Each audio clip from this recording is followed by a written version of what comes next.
جنگ ہوئی تو امریکہ اور چین کا کردار ہمیں جوائن کیا ہے حسین حقانی صاحب نے، سابق سفیر پاکستان کے امریکہ میں اور سینئر تجزیہ کار۔ حقانی صاحب السلام علیکم۔ وعلیکم السلام۔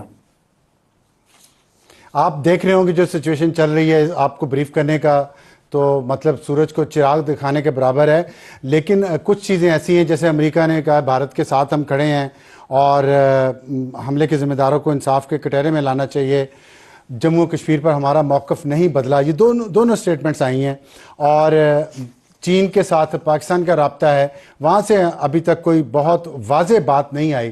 اس صورتحال میں آپ کیا سمجھتے ہیں؟ خدا نخواستہ اگر جنگ ہوتی ہے تو اس خطے میں امریکہ اور چین کے جو مفادات ہیں اس میں آپ کیسے دیکھتے ہیں؟ مجھے 1971 والی سچویشن یاد آ رہی ہے، اور ابھی ایک سیریز بھی چلی ہے، اندرا گاندھی پہ ایک مووی بنی ہے، وہ آپ نے بھی شاید دیکھی ہو نیٹ فلکس پہ، اس میں امریکہ کا روس کا کردار بہت عام تھا اس جنگ میں۔ اب کس طرح دیکھتے ہیں آپ کو؟ اب تو سچویشن بہت مختلف ہے، اب تو امریکہ انڈیا کا اتحادی ہے، لانگ ٹرم اتحادی ہے، آپ کے خیال میں کیا ہوگا؟ پہلی بات تو یہ ہے ابصار عالم صاحب کہ جو پہلگام میں ہوا، جس طرح سے بالکل نہتے لوگوں کو مارا گیا، یہ یقیناً ایک دہشت گردی کا واقعہ ہے، اور اس پر ہر پاکستانی کو اس کی اسی طرح سے مذمت کرنی چاہیے تھی جس طرح سے ہر بھارتی کو پاکستان میں ہونے والے دہشت گردی کے ہر واقعے کی مذمت کرنی چاہیے۔ لیکن یہ جو انڈیا اور پاکستان میں جذباتیت ہے، اس سے باقی دنیا کافی تنگ ہے۔ ان کو یہ سمجھ میں نہیں آتا کہ یہ دو لوگ کسی بھی معاملے میں کوئی منطق کیوں نہیں استعمال کر پاتے، اور ہر دو چار برس کے بعد جذبات کی ایک آگ میں بھڑک کے ایسی کیفیت کیوں پیدا کر دیتے ہیں جس میں ایک طرف یہ بات ہونے لگتی ہے کہ ہم دوسرے کو توڑ کے دکھا دیں گے، دوسری طرف یہ بات ہونے لگتی ہے کہ ہم بھی تم کو سبق سکھا دیں گے، ہندو مسلمان کبھی ساتھ نہیں رہ سکتے۔ دنیا کی یہ سوچ نہیں ہے، پہلی بات تو یہ سمجھ لیں۔ اب جب دنیا کی یہ سوچ ہے تو آ جاتا ہے سوال مفادات کا۔ مفادات کا بھی عالم یہ ہے کہ بھارت اور چین کی بات چیت چل رہی ہے، چین دنیا میں اپنے لیے مسائل کم کرنا چاہتا ہے، امریکہ کا صدر ایک ایسا صدر منتخب ہو گیا ہے جو چین کو بہت زیادہ آنکھیں دکھا رہا ہے، ایسے موقع پر چین یہ چاہتا ہے کہ اس کے محاذ کم ہوں۔ تو پاکستان سے چین کو کتنا ہی اس کا قریبی تعلق ہو، لیکن وہ یہ نہیں چاہتا کہ کوئی ایسی صورتحال پیدا ہو جس سے اس کو خواہ ایک جنگی محاذ کا سامنا کرنا پڑے۔ امریکہ کی کیفیت ہمارے سامنے ہے۔ صدر ٹرمپ نے امریکہ کا بین الاقوامی جو رویہ ہے وہ مکمل طور پہ بدل کے رکھ دیا ہے۔ کارگل جب ہوا تھا تو اس وقت امریکہ کا بیان یہ تھا کہ ہم چاہتے ہیں کہ دونوں جنگ بند کریں۔ اسی طریقے کے ساتھ بیچ میں جب بھی کبھی محاذ آرائی ہوئی، سرحدوں کے اوپر کوئی ایکٹیویٹی نظر آئی، دہشت گردی کے کسی واقعے کے اوپر بھارت نے رد عمل ظاہر کیا، بھارت نے پاکستان کی سرحدوں کی خلاف ورزی کی یا پاکستان نے زیادہ کوئی سخت موقف اختیار کیا، امریکہ کا کردار ہوتا تھا دونوں کو بات چیت کر کے سمجھانا کہ بھی ذرا تم لوگ آپس میں کتنے بھی لڑنا چاہو لیکن اس وقت جنگ ٹلتی رہے تو بہتر ہے۔ اب امریکہ یہ کردار ادا نہیں کرنا چاہتا، تو ایسی صورت میں ذمہ داری کا مظاہرہ یا بھارت کی قیادت کو کرنا ہوگا یا پاکستان کی قیادت کو کرنا ہوگا یا دونوں کو کرنا ہوگا۔ اس وقت تو دونوں اپنے اپنے عوام کو جذبات کی لہر میں بہنے دے رہے ہیں۔ اچھا، میں آپ کی بات سے پارشلی ایگری کرنا چاہتا ہوں، لیکن کچھ واقعات ابھی ریسنٹ پاس کی آپ دیکھ لیں۔ پاکستان تو بھارت میں ہاٹ کیک کی طرح بکتا ہے، چاہے وہ سیاستدان ہو، سیاسی جماعتیں ہوں، ان کے انتخابات کی مہم ہو، وہاں کا میڈیا ہو۔ اب آپ دیکھیں دو واقعات ہوئے ریسنٹلی، ایک تو پہلگام والا، اس پہ انڈین میڈیا آج تیسرے دن بھی مسلسل اسی بات کو وہ رگڑے جا رہا ہے۔ ان کے ریٹائرڈ جنرلز جو بیٹھے ہیں، ان کی سیاسی جماعتوں کے جو نمائندے ٹی وی پہ بیٹھے ہیں، وہاں کے جو اینکرز ہیں، وہاں کے جو سیاستدان ہیں، وہاں کے جو جتنے بھی وزراء ہیں، وہاں پہ ایک جنگوازم کی کیفیت، جیسے میں نے آپ کو بتایا کہ ان کی سیاست میں بھی یہ کام چلتا ہے۔ اور دوسری طرف پاکستان ہے۔ اب یہاں پہ جعفر ایکسپریس کا جو حادثہ ہوا، اس پہ بھی انڈیا کا میڈیا اس پہ بہت زیادہ فوکس کر رہا تھا، پاکستان کی میڈیا نے نہیں کیا۔ پاکستان کی میڈیا نے یہاں بھی اس طرح جذباتیت نہیں بڑھکائی پہلگام والے مسئلے پہ یا جعفر ایکسپریس والے ایشو پہ، جس طرح کہ انڈیا میں ہم نے دیکھا، یا انڈین میڈیا یا انڈین سیاستدان، بلکہ وہاں بالی ووڈ کی جو موویز بنتی ہیں اس میں پاکستان کو جس طرح ٹارگٹ کیا جاتا ہے۔ تو یہ جو دنیا کو کیا، یا آپ کے خیال میں، پہلے تو میں آپ کے خیال جانا چاہتا ہوں، آپ کے خیال میں کیا جذباتیت بھڑکانا دونوں طرف ایک ہی جیسا ہے، یا سمجھتے ہیں کہ بھارت بڑا ملک ہوتے ہوئے اس کی ذمہ داری بھی زیادہ ہے؟ دیکھیں مسئلہ یہ جذباتیت جب ہوتی ہے تو اس میں کون بڑا ہے کون چھوٹا ہے اس کی تو اہمیت نہیں رہتی. یہ ایک سائیکل ہے. یہ آج کا نہیں کو 30 40 50 سال کا چل رہا ہے. ایک زمانہ تھا پاکستان میں نعرے لگتے تھے. مجھے یاد ہے اسلام آباد میں ہمارے گھر کے باہر ہی بالکل دیوار کے اوپر نعرہ لکھا ہوا تھا کہ کل رشیا ٹوٹتا دیکھا ہے اب انڈیا ٹوٹتا دیکھیں گے اور ہم برق جہاد کے شعلوں سے امریکہ جلتا دیکھیں گے. یہ حقیقت ہے کہ پاکستان میں ایسے گروپ رہے ہیں جو ایسی جذباتی باتیں کرتے رہے ہیں. اور انڈیا کا تو آپ نے بالکل درست فرمایا کہ وہاں پہ ایک عجیب بدقسمتی اب ہو گئی ہے کہ کسی زمانے میں انڈیا میں کم از کم دو نقطہ نظر ہوتے تھے. کچھ لوگ کہا کرتے تھے کہ نہیں ہمیں اپنے پڑوسیوں سے اچھے تعلقات رکھنے. اب وہاں جنگوازم کا عجیب و غریب عالم ہے اور وہ جنگوازم ایسا ہے کہ اس کے اندر کوئی منطق نہیں چل رہی. جب منطق ختم ہوتی ہے اور صرف جذبات ہوتے ہیں تو پھر حالات بگڑتے ہی ہیں. اور ہم دیکھ رہے ہیں کہ انڈیا اور پاکستان کے درمیان ایک طویل عرصے سے تعلقات کو بہت اچھے نہیں ہیں جس کا نقصان دونوں کو ہوتا ہے. جہاں اب آپ کا سوال کا دوسرا حصہ جو میں اینٹیسپیٹ کر رہا ہوں وہ یہ کہ اچھا تو پھر باقی دنیا کو یہ بات کیوں سمجھ میں نہیں آتی. دیکھیں دنیا کو نہ سمجھ میں آنے کے کئی پہلو ہوتے ہیں. ایک تو یہ ہوتا ہے کہ بھئی کون سمجھانے والا ہے. دوسری بات ہے کہ لوگ اکتا بھی جاتے ہیں ایک ہی بات سن سن کے ایک ہی مسئلہ بار بار سن سن کے. انڈیا اور پاکستان کے درمیان یہ بحث ایک لامتناہی بحث کے طور پہ کئی سال سے چل رہی ہے. کئی بار دونوں کے درمیان مذاکرات کرائے گئے ہیں بات چیت کی گئی ہے.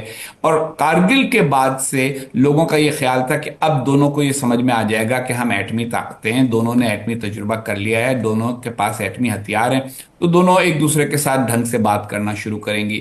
اس میں کچھ غلطی پاکستان سے ہوئی کارگل کی شکل میں. اس کے بعد انڈیا کا رویہ جو ہے وہ پاکستان کے معاملے میں یہ ہو گیا کہ ہم سبق سکھا کے چھوڑیں گے. تو اب سبق سکھانے کا ان کو موقع ملتا نہیں ہے. نہ پاکستان دے سکتا ہے نہ دے گا. ایسی صورت میں یہ جو کھیل ہے جذباتیت کا یہ چل رہا ہے چلتا رہے گا. اور باقی دنیا اس سے ہلکے ہلکے جیسے ٹیون آؤٹ کرنا ہوتا ہے نا کہ لوگ کہتے ہیں اچھا بھئی یہ بہت سن لیا. وہ لوگوں کا رویہ ہوتا جا رہا ہے کہ خود آپس میں طے کرو اگر نہیں کر سکتے تو ہمیں تکلیف نہ دو. اور یہ معاملہ کو بہت اچھا معاملہ نہیں ہے کیونکہ ماضی میں دوسروں کے درمیان میں آنے سے بعض اوقات اس جذباتیت کو ٹھنڈا کرنے کا موقع ملتا تھا. اب یہ میرا خیال ہے کہ مودی صاحب کو بھی تھوڑے دنوں میں پتہ چل جائے گا کہ ان کو کوئی اس طریقے کی حمایت نہیں ملے گی بین الاقوامی سطح. دہشت گردی کی ہر ایک مذمت کرے گا. سب یہ کہیں گے کہ دہشت گردی بند ہونی چاہیے. سب یہ کہیں گے کہ اگر کوئی ثبوت ہے کہ کسی اور ملک نے اس میں کردار ادا کیا ہے تو ہم اس کے اوپر کارروائی کرنے کے لیے تیار ہیں. لیکن اگر ان کا یہ خیال ہے کہ یک طرفہ طور پر ایک معاہدہ معطل کرنا یا پاکستان کو سبق سکھا دینا اور یا یہ کہنا کہ ہم جو ہے اب ان کو آخری حد تک لے کے جائیں گے اور ان کو سبق سکھا کے ان کو زمین پر لائیں گے, اس قسم کی باتوں کو کوئی پذیرائی ملتی مجھے نظر نہیں آ رہی. یہ کہنا بھی ٹرمپ انتظامیہ کا کہ ہم بھارت کے ساتھ ہیں وہ صرف دہشت گردی کے مسئلے پر ساتھ دینے کے لیے تیار ہیں. وہ اس بات پر ساتھ دینے کے لیے تیار نہیں ہے کہ آپ کسی اور ملک پر چڑھائی کر ڈالیں. اچھا یہ بتائیے گا اگر یہ بات آپ کہہ رہے ہیں کہ مودی کو کچھ دنوں بعد سمجھ آئے گی تو جب تک وہ سمجھ آئے گی اس دوران اگر انڈیا نے کوئی ایسی حرکت کی جس کا پاکستان ابھی تک تو ریئیکٹو موڈ میں ہے نا. پہلے انڈیا نے ایکشن لیا جعفر ایکسپریس پہ, پاکستان نے کچھ نہیں کیا. اب پہلگام پہ انڈیا نے یہ اتنے بڑے بڑے فیصلے کیے, پاکستان نے بھی فیصلے کیے ہیں, لیکن ہم دیکھ رہے ہیں ہمارے پرائم منسٹر کی ٹون, ہمارے سیاستدانوں کی ٹون بہت لو ہے, میڈیا کی بھی بہت لو ہے, وچ از گڈ. لیکن اس صورت میں اگر انڈیا کچھ کرتا ہے اور تو پاکستان کا جواب آپ کے خیال میں کیا ہونا چاہیے اس صورتحال میں؟ دیکھیے یہ تو میں عساکر کے لیے چھوڑ دوں گا کیونکہ اگر کوئی فوجی کارروائی ہوتی ہے یا کوئی فوجی اقدام ہوتا ہے تو وہی بہتر سمجھتے ہیں اس معاملے کو. آپ اور میں کیسے سمجھ سکتے ہیں لیکن صرف عساکر پہ, لیکن یہ تو پاکستان کے خلاف ہوگا نا, پاکستان کی سیاسی جماعتیں, پارلیمنٹ. جی کس فوجی اقدام کا کیا جواب دینا چاہیے یہ اس میں ہمیشہ فوجی انپٹ زیادہ اہم ہوتی ہے کیونکہ انہی کو پتا ہوتا ہے کہ یہ ایسکلیشن جو ہے اس لیول کے اوپر کرنے کے نتیجے میں دوسرے لیول کی ایسکلیشن کیا ہوگی. رہ گیا پاکستان کے مجموعی رویے کا نا, تو میرا خیال ہے پاکستان کو اب 2-3 باتوں کے بارے میں بالکل وضاحت کے ساتھ اور صراحت کے ساتھ اپنا موقف دنیا کے سامنے بیان کرنا چاہیے. پہلی بات تو یہ ہے کہ پاکستان کو اب دہشت گردی کے معاملے میں کسی قسم کی اگر مگر نہیں کرنی چاہیے. بالکل کہنا چاہیے کہ دہشت گردی ہمارے ہاں ہو, افغانستان میں ہو, بھارت میں ہو, ایران توران جہاں ہو, ہم اس دہشت گردی کے خلاف ہیں. یہ وقت آ گیا ہے, یہ اگر مگر ہماری بند ہونی چاہیے. دوسری بات یہ ہے کہ اگر کوئی ثبوت پیش کیا جاتا ہے اقوام متحدہ کے سامنے یا دنیا کے کسی اور ملک کے سامنے کہ اس دہشت گردی کے واقعے سے متعلق جو افراد ہیں ان میں سے کسی کا بھی کوئی تعلق پاکستان سے، تو ہمیں وہ غلطی نہیں دہرانی چاہیے جو ممبئی کے بعد ہم نے دہرائی تھی کہ ہم نے تعاون کرنا بند کر دیا ایک مرحلے کے بعد۔ اس بار ہمیں کھل کے تعاون کرنا چاہیے، بین الاقوامی سطح پر تعاون کرنا چاہیے۔ آخری بات یہ ہے کہ اگر ان کی طرف سے کسی قسم کا ایڈونچرزم ہوتا ہے تو ایڈونچرزم کا جواب تو پھر دینا ہی ہوگا، اور وہ پاکستانی قوم کو سوچ سمجھ کے دینا ہوگا، آپس میں اتحاد کے ذریعے دینا ہوگا، اور ہماری سیاسی قیادت بھی یہ سمجھتی ہے۔ میرے یہ خیال ہے کہ اس وقت جو سیاسی قیادت ہے وہ کیونکہ قومی مفاہمت پر مبنی سیاست کرنا چاہتی ہے، اس کو یہ بات پتہ ہے کہ آگ جب جلی ہوئی لگ رہی ہو تو اس کے اندر آگ بجھانے پر توجہ کرنے چاہیے، بھڑکانے پر نہیں، اور میرا خیال ہے اس معاملے میں ان کا رویہ مجھے نسبتاً معقول نظر آ رہا ہے۔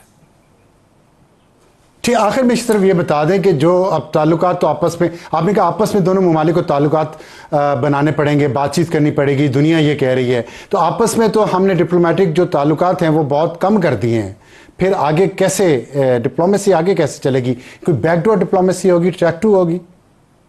ہمیشہ ایسا ہی ہوتا ہے کہ جب لوگ ایک دوسرے سے ناراض ہو کے روٹ کے چلے جائیں اور کہیں میں نہیں گل کرنی ہے نال، تو اس کے بعد دوسرے کہتے ہیں اچھا بھی ذرا تو ہم اس میں کوئی کردار ادا کرتے ہیں۔ آپ دیکھیے ایران اور امریکہ کے درمیان 1979 سے لے کے اب تک کتنی کشیدگی رہی ہے، اور اس کے باوجود اب آج کل بالآخر بات چیت ہو ہی رہی ہے۔ تو پاکستان اور بھارت کو بھی کبھی نہ کبھی ایک دوسرے سے بات کرنی ہوگی، کسی اور کے ذریعے کرنی ہوگی، براہ راست کرنی ہوگی، تیسرے ملک کی مدد سے، یا کسی چوتھی جگہ پہ جا کے کرنی ہوگی، لیکن دو پڑوسی ایک دوسرے کی آوازیں سنتے رہتے ہیں، تو اس لیے ایسا ممکن ہی نہیں ہے کہ ان کے درمیان کسی قسم کا رابطہ ہی نہ ہو۔ وہ رابطہ کسی نہ کسی سطح پر بحال کرنے کا وقت آئے گا، اور وہ بحال کرنا ہوگا۔